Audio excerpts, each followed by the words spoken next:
তারা কাঁদে, কিন্তু আপনজনকে চোখের পানি দেখায় না, চোখের পানি লুকিয়ে কাঁদে।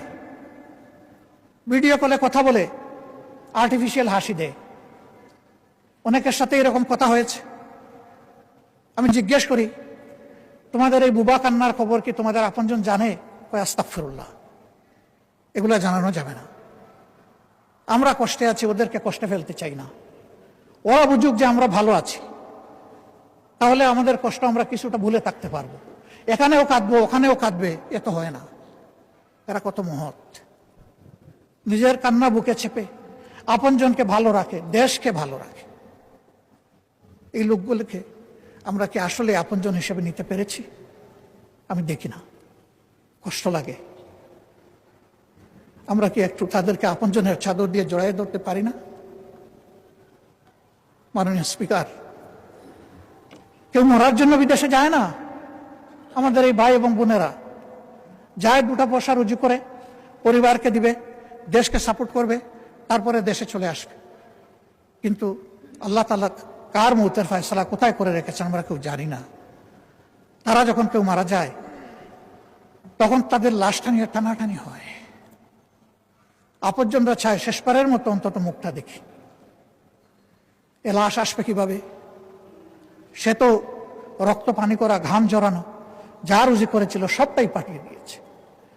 আমিও তাদের দুই একটা মেসেজ যাওয়ার সুযোগ নিয়েছি ইচ্ছা করে। চিন্তা করা যায় না সেই লোকগুলো এখানে থাকে কিভাবে, খায় কি, ঘুমায় কিভাবে। তারা আজিদের দিকে চেয়ে থাকে, কেউ তাদেরকে একটু স্নেহ আদর করবে কিনা। কেন? এটি কেন হবে? অন্য দেশের লোকেরা তো এরকম হয় না। এইখানে ওই সিন্ডিকেট চক্র শুরু থেকে শেষ, সব জায়গায় গাটে গাটে গাপটি মেরে বসে আছে। এই লোকগুলার রক্ত বিক্রি করে ওরা ওদের সাথে উপহাস করে, ওদের বিজনেস করে। এই সব জায়গা অবশ্যই চিহ্নিত করতে হবে এবং এদেরকে আইনের আওতায় এনে 10 জনকেও যদি শাস্তি দেওয়া হয়, আমি বিশ্বাস করি ওদের সবগুলার গায়ের লোম খাড়া হয়ে যাবে। আমার বিনয়ী অনুরোধ, এই ভাই বোনগুলোকে যেন আমরা টাকার মেশিন হিসাবে না দেখি। আমরা যেন আমাদের প্রাণ হিসাবে, কলিজা হিসাবে দেখি। অনেকে বলেছেন, আমি পার্টিকুলারলি জিজ্ঞেস করেছি তাদেরকে, তোমাদের সমস্যাগুলো কোথায়? তারা বলেছে, আমরা তো আগে করেছি কনভেনশনাল পাসপোর্ট, এরপরে করেছি আমরা এমআরপি, এখন ই পাসপোর্ট করতে গেলে এমআরপি এবং আমাদের এনআইডি এই দুইটা হুবহু মিল থাকতে হবে। আমাদের অফিস ল্যাপসেসের কারণে, ওই আকার একার নামের একটু ওদিক সেদিক, বয়সের একটু সামান্য তারতম্যের কারণে এখন আর ই পাসপোর্ট হচ্ছে না।